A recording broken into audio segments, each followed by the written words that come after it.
Dan tiba-tiba guys, dia berubah diri dia ni menjadi jelmaan seperti seekor anjing. Dan menuju ke tapak tilas untuk menyelamatkan Widya ni.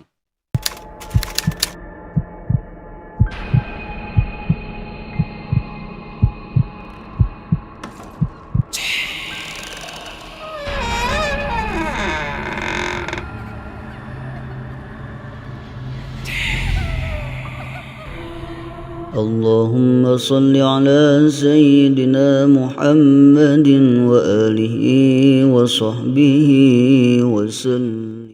Bismillahirrahmanirrahim. Allahumma salli ala Sayyidina Muhammad. Assalamualaikum warahmatullahi wabarakatuh. Salam sejahtera, salam satu Malaysia dan salam satu Nusantara. Selamat kembali guys di Malam Mistik. Apa khabar korang semua guys? Aku harap korang sihat-sihat je lah ya. Yang mana tak kenal aku lagi, nama aku Anas Rahmat. Okey. Aku nak tanya korang ni. Korang dah layan ke movie KKN Seri Penari yang viral tu? Kalau belum atau malah nak layan, sekejap lagi aku ceritakan balik. Tapi video ni bukanlah aku nak review cerita KKN Seri Penari tu. Sama ada cerita tu best ke, tidak ke, seram ke, tidak ke. Yang tu terpulang pada korang yang menilainya sendiri mengikut budi bicara korang. Okay, video ni just aku nak ceritakan balik kisah KKN Seri Penari ni mengikut kefahaman aku. Melalui cerita yang aku tengok dengan kisah-kisah yang aku baca melalui internet dan Twitter guys. Okay. Cerita aku nak sampaikan ni ringkas je. Aku dah pendek-pendekkan supaya mudah difahami lah. Okay guys. Cerita ni berasal daripada seorang penulis di Twitter yang nickname-nya ialah kalau tak salah aku Simple Man. Cerita ni katanya berlaku kat sebuah perkampungan pedalaman yang diletakkan nama sebagai Desa Penari. Desa Penari ni bukanlah nama kampung sebenar ya guys. Puas aku Google pasal Desa Penari ni. Tapi aku tak jumpa apa pun dan kat mana pun Desa Penari ni. Tapi aku ada jumpa jugalah kampung-kampung lain yang digambarkan hampir sama dengan Desa Penari ni. Antaranya dekat daerah Bayun Wangi ni, iaitu sebuah perkampungan yang terletak dekat kawasan timur dari Pulau Jawa. So yang ni nanti korang survey sendirilah nanti kat mana kawasan yang dimasukkan tu. Sebab banyak sangat spekulasi yang mungkin kalau aku ceritakan nanti bercanggah dengan perkara yang sebenar yang nak aku sampaikan. Kalau aku ceritakan satu-satu pasal benda yang aku jumpa dekat dalam Google. So aku pun tak pasti yang masa tu betul, yang masa tu tak betul. Okay. Cerita ni katanya berlaku pada tahun 2009, lebih kurang 13 tahun yang lalu. Dan dikatakan filem yang dibuat tu lebih kurang 70 hingga 8% benar, berdasarkan kisah benar. Okay guys. Sebelum aku nak sambung cerita aku ni, aku nak minta bantuan korang yang mana belum subscribe aku tu, tekanlah butang subscribe tu dulu. Tekan sekali butang loceng kalau korang nak menerima notifikasi daripada channel Anas Rahmat ni guys. Okay guys, aku tak nak sembang panjang-panjang. Tunggu apa lagi? Let's jump to the story guys. Let's go.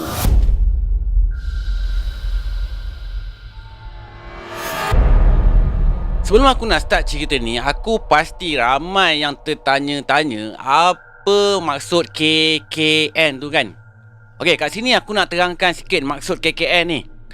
KKN ni maksudnya dalam bahasa Indonesia ialah kuliah kerja nyata.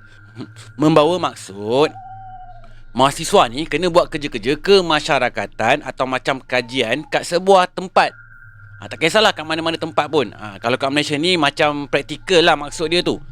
Sebelum kau graduate, kau ditugaskan buat kerja-kerja amal. Tapi KKN ni bezanya, kau kena buat kerja kemasyarakatan.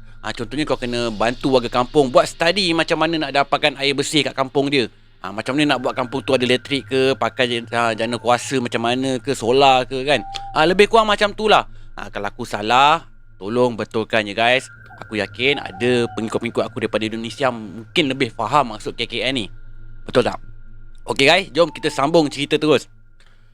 Kisah ni bermula dengan ekspedisi 6 sekawan ni, Noh, Anton, Ayu, Widya, Bima dan Wahyu, yang ke sebuah perkampungan bagi tujuan kajian final assessment universiti diorang ni. KKN lah. Sebenarnya guys, menurut sumber yang aku baca dalam cerita sebenar, ada 14 orang yang terlibat sebenarnya dalam program ni. Tapi hanya 6 watak je yang diambil untuk filem KKN ni. Antara sebabnya, Diorang tak nak cerita ni jadi celaru sangat dengan watak yang ramai. So diorang decide ambil nama watak yang penting je daripada 14 orang tu. Dalam 6 orang nama watak ni pula, hanya Anton saja yang menggunakan nama sebenar dia. Maksudnya nama sebenar dan nama watak adalah sama. Manakala yang lain pula hanyalah menggunakan nama samaran. Tapi walaupun hanya nama samaran yang mereka ni gunakan, nama tu berasal daripada 14 nama yang dicampur-campur menjadi watak yang digunakan dalam cerita KKN Seri Penari tu. Okay, let's jump to the story guys.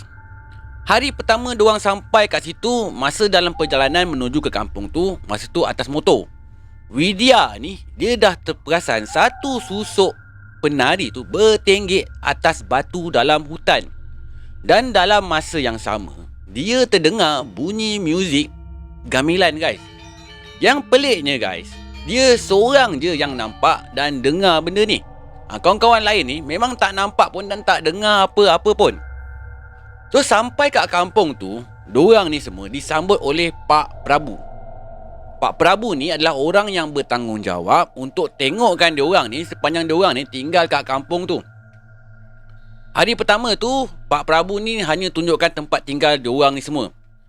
Kampung ni memang old school guys. Nak masuk kampung ni pun kau kena jalan tanah merah baru boleh sampai kat kampung ni. Memang ceruk ke dalam lah senang cakap. Kat kampung ni tak ada elektrik, tak ada pipe air pun. Kalau nak mandi, kena pergi mandi dekat sungai. Nak buang hajat tu pun kena gali lubang. Ini kata Pak Prabu tu. So suka tak suka, budak-budak ni kenalah hidup dengan cara orang kampung ni yang hidup dengan serba kekurangan ni guys. Masa ni budak perempuan kena tumpang tidur kat rumah seorang makcik ni. Namanya Bu Sundari. Walaupun pada hakikatnya makcik ni macam suka tak suka je budak-budak ni duduk kat rumah dia. Yang budak lelaki pula disuruh duduk kat sebuah rumah lain yang tak berapa jauh pun daripada tempat rumah budak perempuan ni. Sebenarnya guys, rumah yang patut diorang duduk tu belum ready lagi. So rumah yang diorang duduk buat masa ni adalah rumah sementara je lah. Esoknya guys, Pak Prabu ni bawa lah diorang berenam ni tour di sekeliling kampung diorang ni. Pak Prabu bagi tahu, kampung ni perusahaan utama dia ialah menanam jagung. Lepas Pak Prabu ni bawa diorang ni ke kebun jagung tu, Pak Prabu ni pun bawa diorang lah ke satu tempat ni. Dalam menuju ke tempat tu, diorang ni lalu ke satu kawasan tanah perkuburan. Yang peliknya guys, kat kubur tu kebanyakan nisannya ni semua ni ditutup dengan kain hitam. So salah seorang daripada 6 pelajar ni jadi curious lah, jadi pelik lah kan. Dan lepas tu dia tanyalah dengan Pak Prabu, kenapa nisan ni semua ni ditutup dengan kain hitam. Pak Prabu bagi tahu, tak ada apa pun yang pelik pun. Memang kepercayaan orang kampung kat sini, kalau kubur tak cukup umur dia 10 tahun akan ditutup dengan kain hitam. Dan kemudian guys, dengan tiba-tiba, tak semena-mena si No ni pitam. Tiba-tiba dia pengsan. So cepat-cepatlah Pak Prabu ni ajak diorang ni semua balik. Tapi guys, Bima ni volunteer untuk bawa No ni pulang. Manakala yang lain tu bolehlah teruskan tour kampung bersama dengan Pak Prabu ni. So diorang ni setuju je untuk teruskan tour kat kampung tu. So tinggallah 4 orang pelajar ni dengan Pak Prabu untuk teruskan tour ke seluruh kampung. Manakala Bima dengan No ni pulang ke rumah. Ada sebab guys kenapa si No ni dengan tiba-tiba pitam. Yang ini aku ceritakan sekejap lagi. Okey, kita sambung balik. So diorang yang tinggal tu teruskanlah tour ke sekeliling kampung hinggalah Pak Prabu ni tunjukkan kat satu tempat tu bersebelahan dengan hutan. Pak Prabu tunjukkan kat satu lokasi tu, dia tak benarkan budak-budak ni melintasi sempadan tu. Sebab dia kata orang kampung tak akan melintasi sempadan ni pun. Sebab bahaya kalau melintasi sempadan ni. Nama tempat tu orang kampung namakan Tapak Tilas. So mendengarkan macam tu, budak-budak ni pun mengangguk je tanda fahamlah dengan ingatan Pak Prabu ni. So esoknya No bahagikan pelajar tu dengan beberapa kumpulan. Sebab lebih mudah bekerja dalam bentuk kumpulan, kata No lah. Ada 3 kumpulan semuanya. Setiap kumpulan ni ada 2 orang. No dah bagikan lah. Noh dengan Anto, Widya dengan Wahyu. Ayu pula bersama dengan Bima. Kumpulan ni untuk teruskan projek KKM dekat kampung tu. Sebenarnya guys, Ayu ni memang suka dapat satu kumpulan bersama dengan Bima ni. Sebab Ayu ni suka kat Bima sebenarnya. Tapi Bima pula tak tahu hal ni. Tapi dalam masa yang sama, si Bima ni juga sukakan si Widya. Dia cinta tiga segi guys.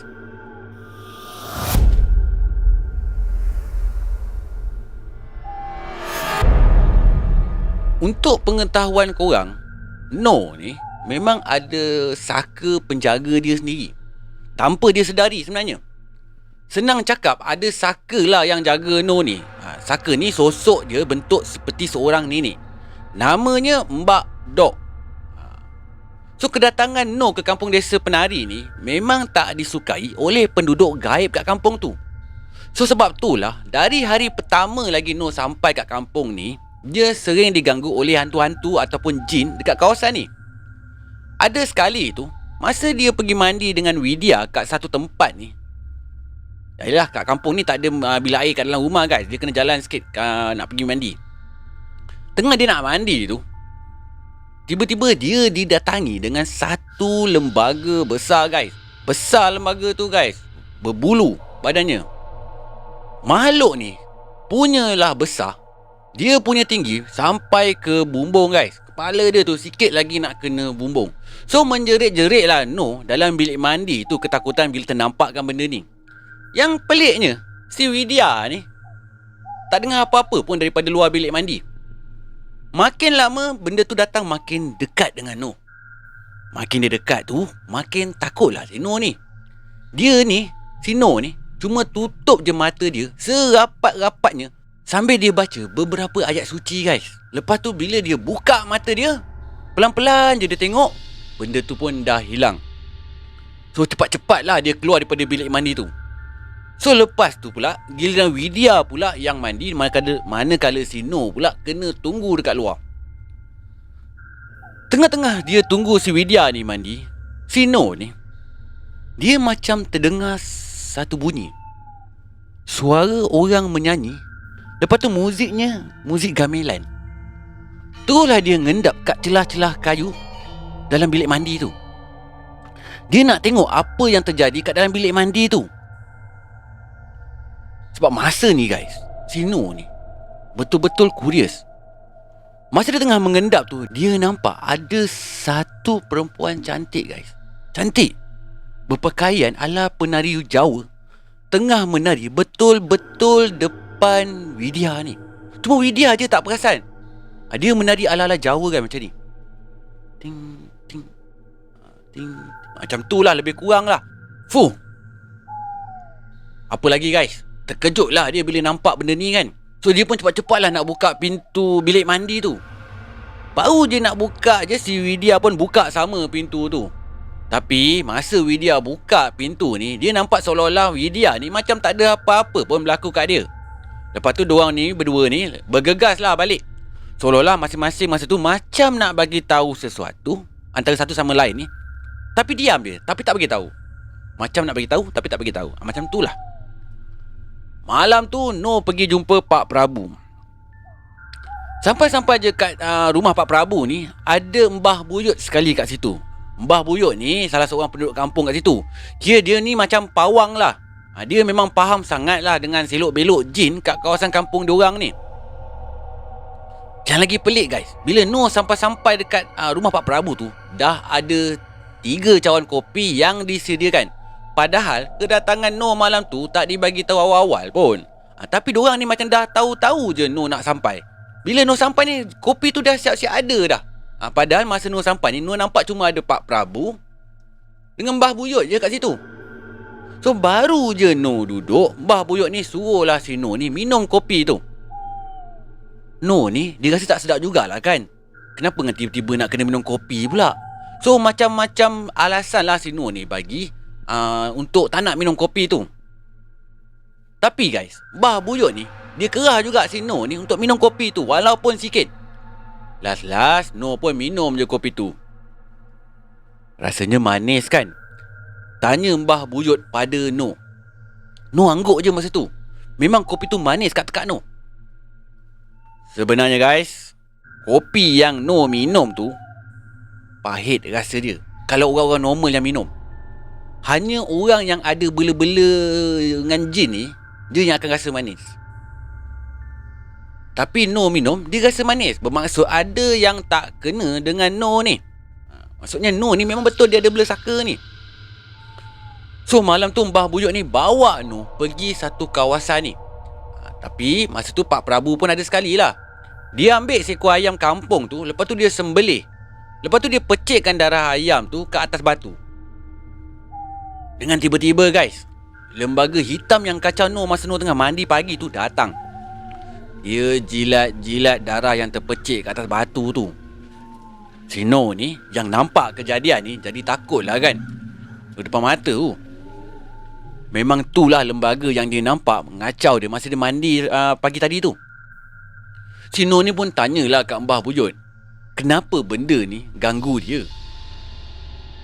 Mbah Buyut ni bagi tahu kat Noh yang Noh ni dah bawa sesuatu masuk ke dalam kampung ni. Dan penduduk alam gaib kat kawasan kampung ni tak suka pun. Si Noh ni rasa lagi pelik lah. Dia rasa dia bawa pakaian dengan barang penting je masa dia datang ke kampung ni. Mana dia ada bawa benda-benda yang bukan-bukan. Mbah Buyut ni bagi tahu lagi, bukan kamu yang dibencinya. Orang yang menjaga kamu yang dibenci ni. So barulah si Noh ni mula faham. Ada sesuatu entiti lain yang menjadi pelindung dia ni. Berbalik pada cerita diorang berenam ni balik guys. Anton ni cakap dia rasa pelik dengan perangai Bima ni. Sebab setiap malam dia nampak Bima ni macam bercakap sorang-sorang kat dalam bilik dia. Kadang-kadang macam ada suara perempuan dengan dia dalam bilik tu. Tapi dalam bilik tu Bima ni sebenarnya sorang-sorang je. Si Noh ni tak percaya sebab dia kenal sangat dengan Bima ni. Bima ni orang yang jenis sembahyang pun tak tinggal. Takkanlah Bima ni nak buat macam tu. Takkanlah Bima ni nak bawa budak perempuan masuk dalam bilik dia kan. So Anton ni tunjukkanlah bilik Bima ni dekat si Noh ni. Lepas tu dekat bawah katil Bima ni. Dekat bawah katil Bima ni ada satu barang macam barang-barang pemujaan tau guys. Lepas tu ada gambar Widya dekat situ. Dalam masa yang sama juga guys, si Noh ni buka-buka lah, geledah-geledah lah barang-barang si Bima ni. Masa tengah-tengah dia buka almari simpan baju si Bima ni, tiba-tiba guys, keluar seekor ular warna hijau. Ular tu lalu je kat tepi-tepi diorang ni, lepas tu hilang. Keesokan harinya, si Noh ni nampak Bima ni keluar. So dia follow lah Bima ni sampai ke satu tempat. Dan sampainya si Noh kat tempat tu, dia terdengar ada suara perempuan dengan lelaki kat satu bilik ni. Bilik ni terpencil je guys, tak ramai pun orang datang kat tempat ni. So si Noh ni jadi makin curious. Suara siapa kat dalam tu? Rupa-rupanya guys, dia dengar suara lelaki dengan perempuan tu tengah berhubung intim guys, tengah having tu, tengah buat tu. Dan dia pun tunggu. Rupa-rupanya guys, Bima dengan Ayu yang keluar daripada bilik tu. Diorang ni masa lepas keluar tu baru je lepas baru lepas lah, bermadu aku segan nak cakap. So memang kantoi bodoh lah dengan Noh ni kan. Allahu Akbar. So Noh memang marah masa tu dekat si Bima ni dengan si Ayu ni. Dia tak sangka lah kawan-kawan dia ni buat tak senonoh kat kampung ni. So Bima pun terangkanlah keadaan sebenar apa yang berlaku. Sebenarnya guys, dia rasa dia terperangkap kata dia. Dia buat perjanjian pada jin tu. Satu hari tu dia bermimpi, dia nampak badan Widya ni dililit dengan ular yang banyak. So cara untuk selamatkan Widya tu adalah membuat apa yang disuruh oleh si jin ni. Jin yang dimaksudkan Bima ni adalah Badara Wuhi. Susah juga nak sebut nama dia. Badara Wuhi. Badarawuhi. Badara Wuhi. Sosok tubuh perempuan ni memang cantik guys.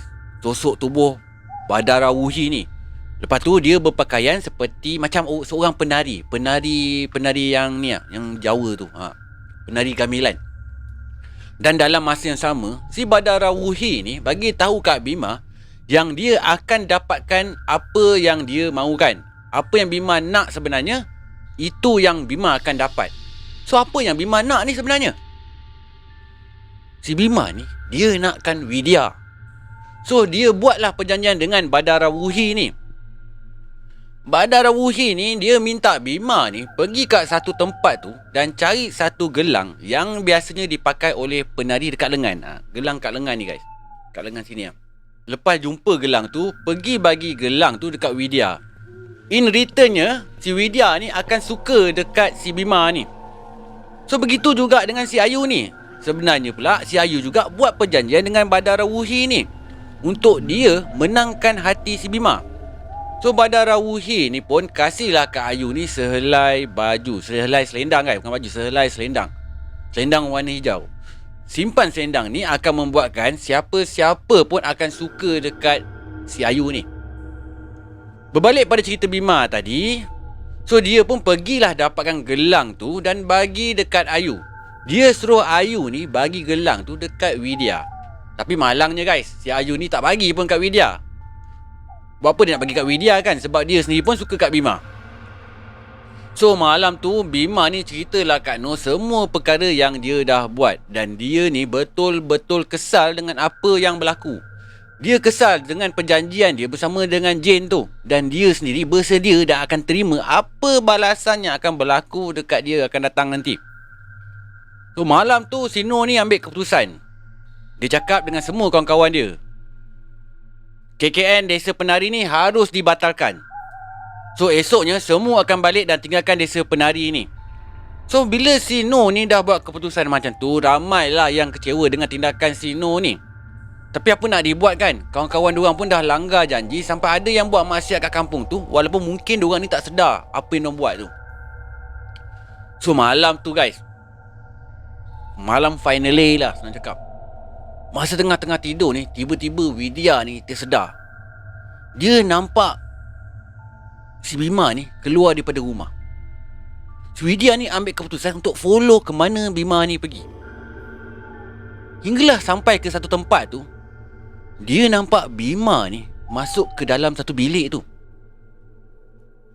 Dia pun intailah daripada luar tu dan dia nampak Bima ni tengah mandi dalam satu kolam ni yang dipenuhi dengan ular-ular kat dalam air tu guys. Widya ni jadi panik bila dia nampak macam tu. Dan bila dia toleh ke belakang pula, rupa-rupanya dia ni, si Widya ni telah dikepung dengan penduduk kampung gaib tu. Dan penduduk kampung gaib tu bawa si Widya ni pergi berjumpa dengan Badara Wuhi ni. Badara Wuhi ni dia desak Widya supaya tinggal dekat kampung ni dan jadi penari. Tapi Widya tak nak lah kan. Badara Wuhi ni desak lagi, tapi Widya tetap berkeras yang dia tak nak. Lepas tu guys, si Badara Wuhi ni tunjukkan dekat Widya ni kawan dia, si Ayu ni. So si Widya ni nampaklah Ayu ni yang masa tu telah pun berpakaian cantik. Cantik Ayu masa tu. Dan menari gamelan kan, menari ni si Ayu. Widya ni sebenarnya boleh nampak masa tu muka Ayu ni macam tak rela je dengan kejadian ni. Macam tak suka je, macam tak nak je. Tapi dia ni tetap juga menari. Macam terpaksa tau. Makin lama makin rancak si Ayu ni menari. Dan dalam masa yang sama Widya ni pula dikepung dengan penduduk kampung gaib ni. Sambil diorang menari kelilingi Widya ni. Widya jadi makin tak keruan masa ni guys. Sehinggalah dia dengar satu suara salakan anjing. Dan bila dia tengok ada seekor anjing, seolah-olah memanggil dia dan tunjuk ke arah jalan keluar. So Widya ni teruskan mengikut haluan anjing tu. Dalam masa dia nak pergi tinggalkan tempat tu, dia masih nampak kawan dia si Ayu ni masih menari dalam keadaan yang keterpaksaan guys. Dalam keadaan yang terpaksa. Bukan kerelaan dia, keadaannya terpaksa. Masa ni Widya ni memang tak mampu langsung nak bantu si Ayu ni. Dia tinggalkan je Ayu ni kat situ bersama dengan Badara Wuhi ni. Sedih guys hati dia sebenarnya nak tinggalkan si Ayu ni. Tapi apa dia boleh buat? Dia tak mampu bantu apa-apa pun. Sebab diri dia sendiri perlu dibantu.